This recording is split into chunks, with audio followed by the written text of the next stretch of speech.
The Book of Esther, Chapter 1. Now it happened in the days of Ahasuerus, this is Ahasuerus who reigned from India even to Ethiopia over 127 provinces, that in those days, when the king Ahasuerus sat on the throne of his kingdom, which was in Shushan the palace, in the 3rd year of his reign, he made a feast to all his princes and his servants, the power of Persia and Media, the nobles and princes of the province being before him, when he demonstrated the riches of his glorious kingdom and the honor of his excellent majesty many days, even 180 days. When these days were fulfilled, the king made a feast to all the people who were present in Shushan the palace, both great and small, 7 days in the court of the garden of the king's palace. There were hangings of white cloth, of green and of blue, fastened with cords of fine linen and purple to silver rings and pillars of marble. The couches were of gold and silver, on a pavement of red and white and yellow and black marble. They gave them drink in vessels of gold, the vessels being different from one another, and royal wine in abundance, according to the bounty of the king. The drinking was according to the law. No one could compel. For so the king had appointed to all the officers of his house, that they should do according to every man's pleasure. Also Vashti the queen made a feast for the women in the royal house which belonged to King Ahasuerus.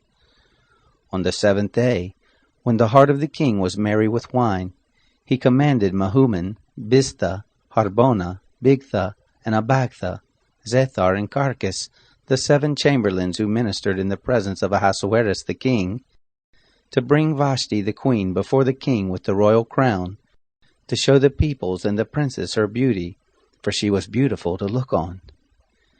But the queen Vashti refused to come at the king's commandment by the chamberlains. Therefore was the king very angry, and his anger burned in him.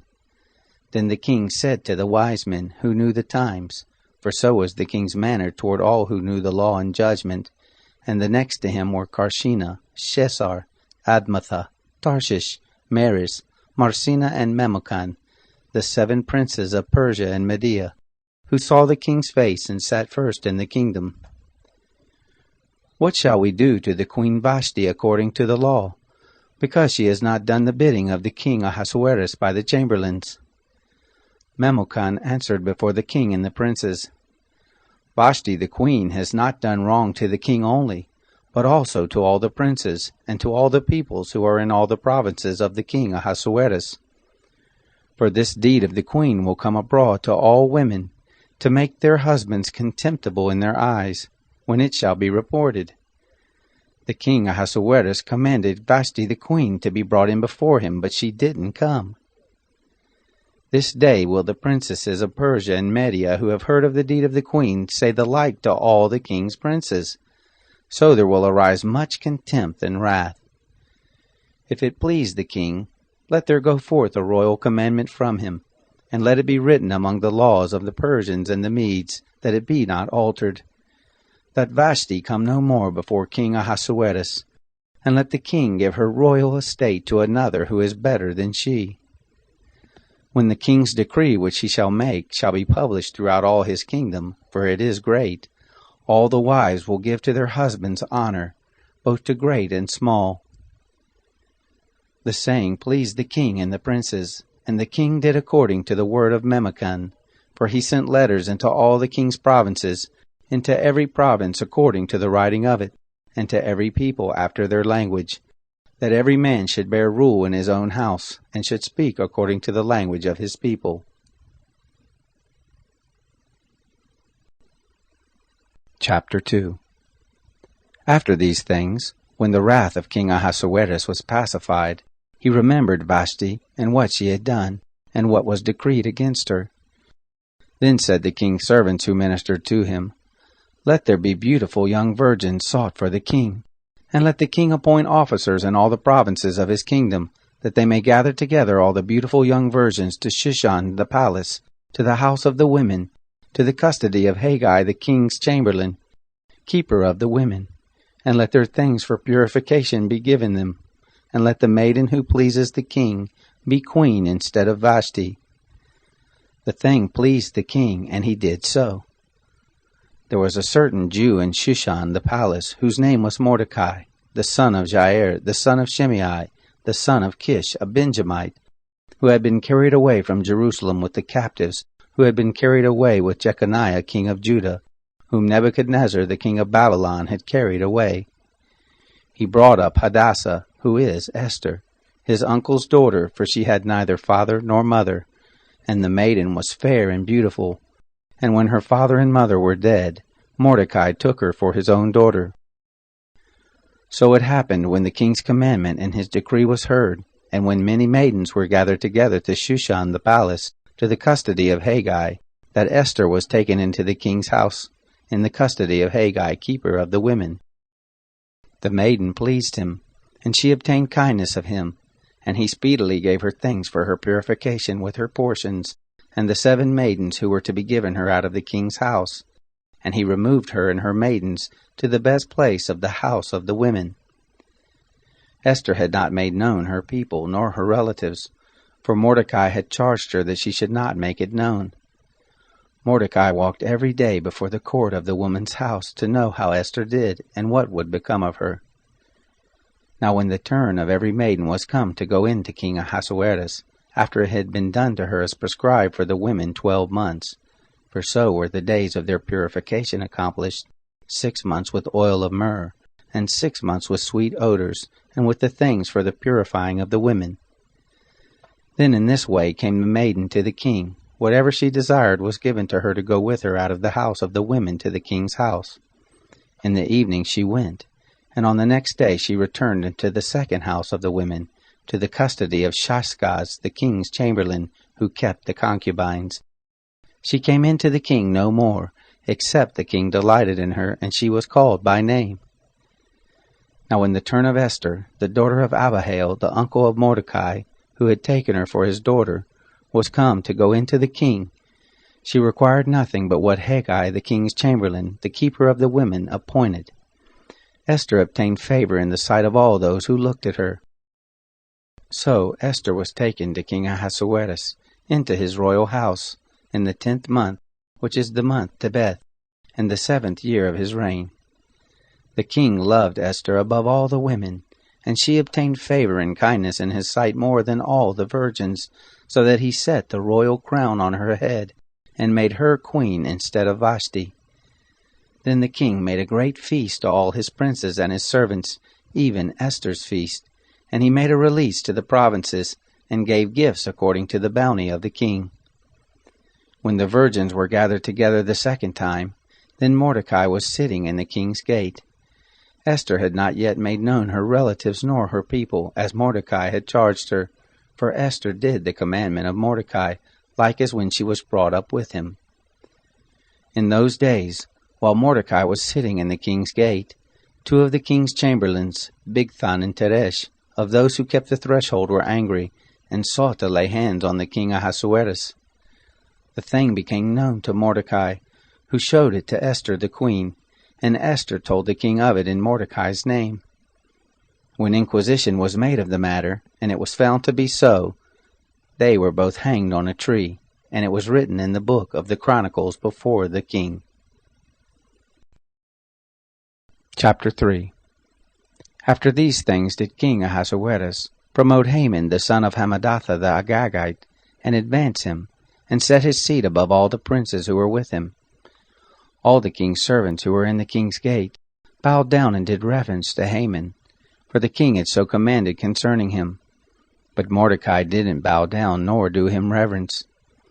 Then the king's servants who were in the king's gate said to Mordecai, "Why do you disobey the king's commandment?" Now it came to pass, when they spoke daily to him, and he didn't listen to them, that they told Haman, to see how Mordecai's matter would turn out, for he had told them he was a Jew. When Haman saw that Mordecai didn't bow down, nor do him reverence, then Haman was full of wrath. But he scorned the thought of laying hands on Mordecai alone, for they had made known to him the people of Mordecai. Therefore Haman sought to destroy all the Jews who were throughout the whole kingdom of Ahasuerus, even the people of Mordecai. In the 1st month, which is the month Nisan, in the 12th year of King Ahasuerus, they cast pur, that is the lot, before Haman from day to day, and from month to month, to the 12th month, which is the month Adar. Haman said to King Ahasuerus, There is a certain people scattered abroad and dispersed among the peoples in all the provinces of your kingdom, and their laws are different from those of every people, neither do they keep the king's laws. Therefore it is not for the king's profit to allow them to live. If it please the king, let it be written that they be destroyed, and I will pay 10,000 talents of silver into the hands of those who have charge of the king's business, to bring it into the king's treasuries. The king took his ring from his hand and gave it to Haman, the son of Hammedatha the Agagite, the Jews' enemy. The king said to Haman, The silver is given to you, the people also, to do with them as it seems good to you. Then were the king's scribes called in the 1st month, on the 13th day, and there was written according to all that Haman commanded to the king's satraps, and to the governors who were over every province, and to the princes of every people, to every province according to the writing of it, and to every people after their language. In the name of King Ahasuerus was it written, and it was sealed with the king's ring. Letters were sent by post into all the king's provinces, to destroy, to kill, and to cause to perish all Jews, both young and old, little children and women, in one day, even on the 13th day of the 12th month, which is the month Adar, and to take the spoil of them for a prey.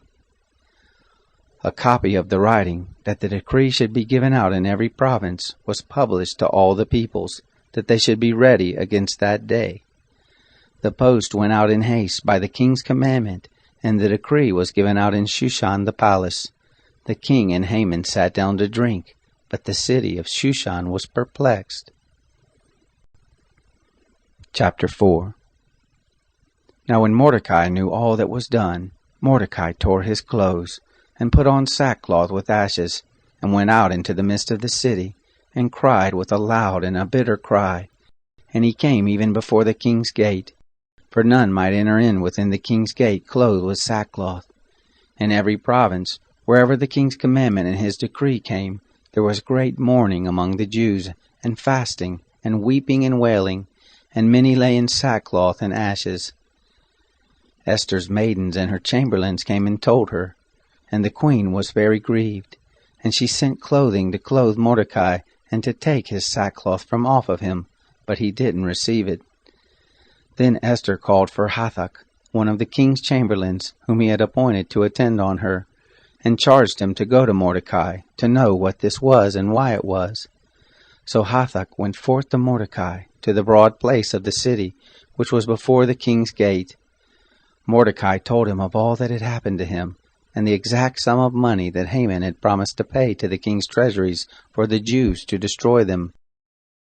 Also he gave him the copy of the writing of the decree that was given out in Shushan to destroy them, to show it to Esther, and to declare it to her, and to charge her that she should go into the king, to make supplication to him, and to make request before him for her people.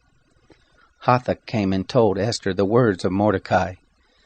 Then Esther spoke to Hathach, and gave him a message to Mordecai, saying, All the king's servants, and the people of the king's provinces, do know, that whoever, whether man or woman, shall come into the king into the inner court, who is not called, there is one law for him, that he be put to death, except those to whom the king shall hold out the golden scepter, that he may live. But I have not been called to come into the king these 30 days. They told Mordecai Esther's words. Then Mordecai bid them return this answer to Esther. Don't think to yourself that you shall escape in the king's house more than all the Jews. For if you altogether hold your peace at this time, then will relief and deliverance arise to the Jews from another place. But you and your father's house will perish. And who knows whether you haven't come to the kingdom for such a time as this? Then Esther told them return this answer to Mordecai. Go, gather together all the Jews who are present in Shushan, and you fast for me, and neither eat nor drink 3 days, night or day. I also and my maidens will fast in the same way, and so I will go in to the king, which is not according to the law, and if I perish, I perish. So Mordecai went his way, and did according to all that Esther had commanded him. Chapter 5. Now it happened on the 3rd day, that Esther put on her royal clothing, and stood in the inner court of the king's house, over against the king's house, and the king sat on his royal throne in the royal house, over against the entrance of the house. It happened, when the king saw Esther the queen standing in the court, that she obtained favor in his sight, and the king held out to Esther the golden scepter that was in his hand. So Esther drew near, and touched the top of the scepter. Then the king said to her, "What do you want, Queen Esther, and what is your request? It shall be given you even to the half of the kingdom." Esther said, "If it seems good to the king, let the king and Haman come this day to the banquet that I prepared for him." Then the king said, "Cause Haman to make haste, that it may be done as Esther has said." So the king and Haman came to the banquet that Esther had prepared. The king said to Esther at the banquet of wine, "What is your petition? And it shall be granted you. And what is your request? Even to the half of the kingdom it shall be performed." Then answered Esther, and said, "My petition and my request is, if I have found favor in the sight of the king, and if it please the king to grant my petition and to perform my request, let the king and Haman come to the banquet that I shall prepare for them, and I will do tomorrow as the king has said." Then went Haman forth that day joyful and glad of heart. But when Haman saw Mordecai in the king's gate, that he didn't stand up nor move for him, he was filled with wrath against Mordecai. Nevertheless, Haman refrained himself and went home, and he sent and fetched his friends and Zeresh his wife. Haman recounted to them the glory of his riches, and the multitude of his children, and all the things in which the king had promoted him, and how he had advanced him above the princes and servants of the king. Haman said, moreover, "Yes, Esther the queen, let no man come in with the king to the banquet that she had prepared but myself, and tomorrow also I am invited by her together with the king. Yet all this avails me nothing, so long as I see Mordecai the Jew sitting at the king's gate." Then said Zeresh his wife, and all his friends to him, "Let a gallows be made 50 cubits high, and in the morning speak to the king, that Mordecai may be hanged on it.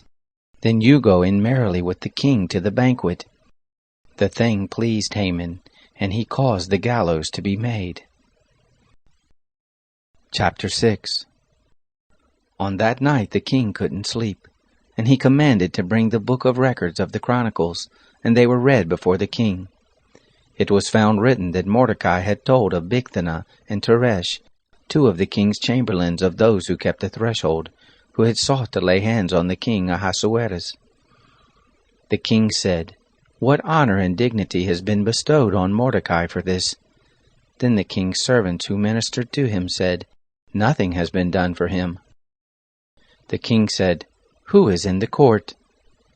Now Haman had come into the outward court of the king's house to speak to the king to hang Mordecai on the gallows that he had prepared for him. The king's servant said to him, "Behold, Haman stands in the court." The king said, "Let him come in." So Haman came in. The king said to him, "What shall be done to the man whom the king delights to honor?" Now Haman said in his heart, "To whom would the king delight to do honor more than to myself?" Haman said to the king, "For the man whom the king delights to honor, let royal clothing be brought which the king uses to wear, and the horse that the king rides on, and on the head of which a royal crown is set, and let the clothing and the horse be delivered to the hand of one of the king's most noble princes, that they may array the man therewith whom the king delights to honor, and cause him to ride on horseback through the street of the city, and proclaim before him, 'Thus shall it be done to the man whom the king delights to honor.'" Then the king said to Haman, "Make haste, and take the clothing and the horse as you have said, and do even so to Mordecai the Jew, who sits at the king's gate. Let nothing fail of all that you have spoken." Then Haman took the clothing and the horse, and arrayed Mordecai, and caused him to ride through the street of the city, and proclaim before him, "Thus shall it be done to the man whom the king delights to honor." Mordecai came again to the king's gate, but Haman hurried to his house, mourning and having his head covered. Haman recounted to Zeresh's wife and all his friends everything that had happened to him. Then his wise men and Zeresh's wife said to him, "If Mordecai, before whom you have begun to fall, be of the seed of the Jews, you shall not prevail against him, but shall surely fall before him." While they were yet talking with him, came the king's chamberlains, and hurried to bring Haman to the banquet that Esther had prepared. Chapter 7. So the king and Haman came to the banquet with Esther the queen. The king said again to Esther on the second day at the banquet of wine, "What is your petition, Queen Esther? And it shall be granted you. And what is your request? Even to the half of the kingdom it shall be performed." Then Esther the queen answered, "If I have found favor in your sight, O king, and if it please the king, let my life be given me at my petition, and my people at my request, for we are sold, I and my people, to be destroyed, to be slain, and to perish. But if we had been sold for bondservants and bondmaids, I had held my peace, although the adversary could not have compensated for the king's damage." Then spoke the king Ahasuerus and said to Esther the queen, "Who is he, and where is he, that dared presume in his heart to do so?" Esther said, "An adversary and an enemy, even this wicked Haman." Then Haman was afraid before the king and the queen. The king arose in his wrath from the banquet of wine, and went into the palace garden. And Haman stood up to make request for his life to Esther the queen, for he saw that there was evil determined against him by the king. Then the king returned out of the palace garden into the place of the banquet of wine, and Haman was fallen on the couch where Esther was. Then said the king, "Will he even force the queen before me in the house?" As the word went out of the king's mouth, they covered Haman's face. Then said Harbona, one of the chamberlains who were before the king, "Behold also the gallows 50 cubits high, which Haman has made for Mordecai, who spoke good for the king, stands in the house of Haman." The king said, "Hang him there on it." So they hanged Haman on the gallows that he had prepared for Mordecai. Then was the king's wrath pacified. Chapter 8.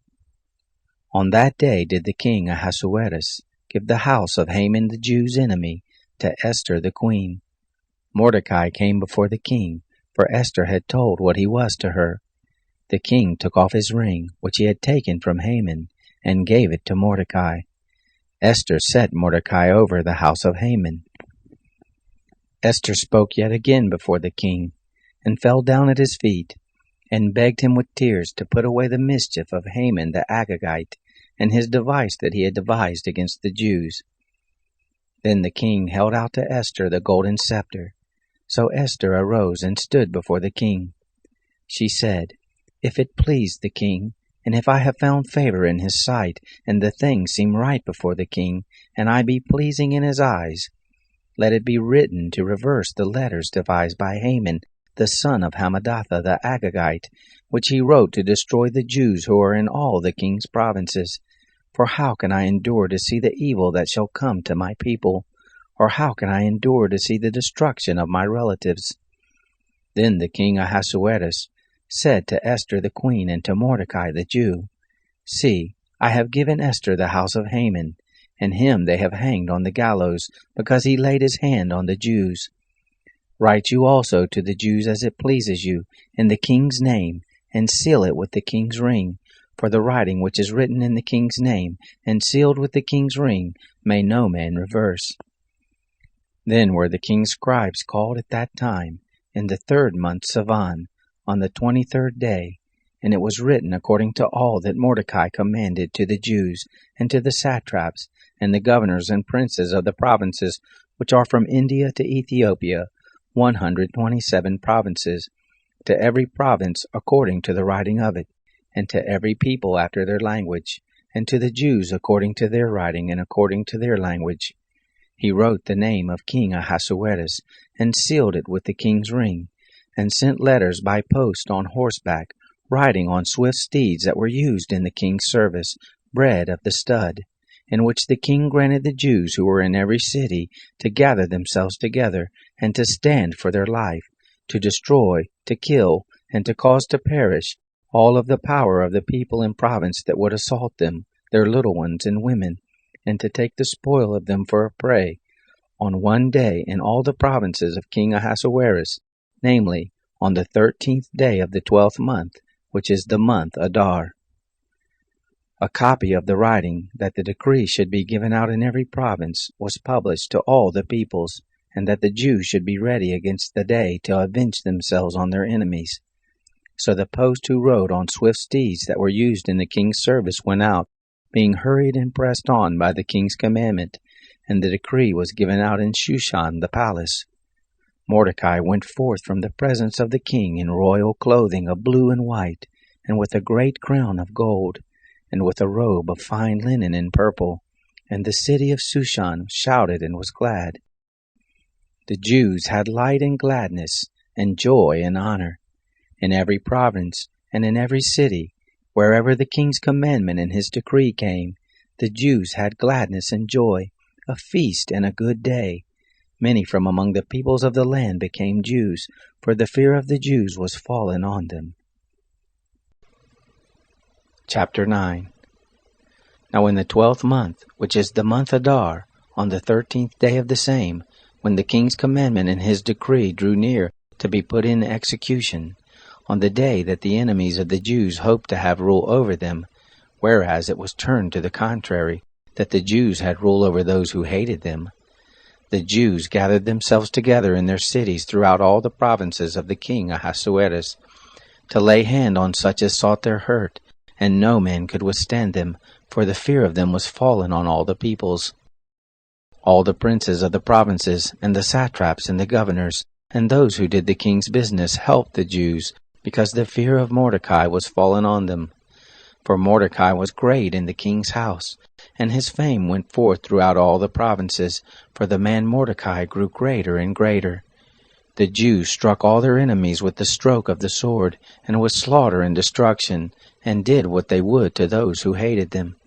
In Shushan the palace, the Jews killed and destroyed 500 men, Parshandatha and Dalphon and Aspatha, and Poratha and Adelia, and Eradatha, and Parmashta and Arasai, and Aradai, and Vaizatha. The 10 sons of Haman the son of Hammedatha, the Jews' enemy, they killed, but they didn't lay their hand on the spoil.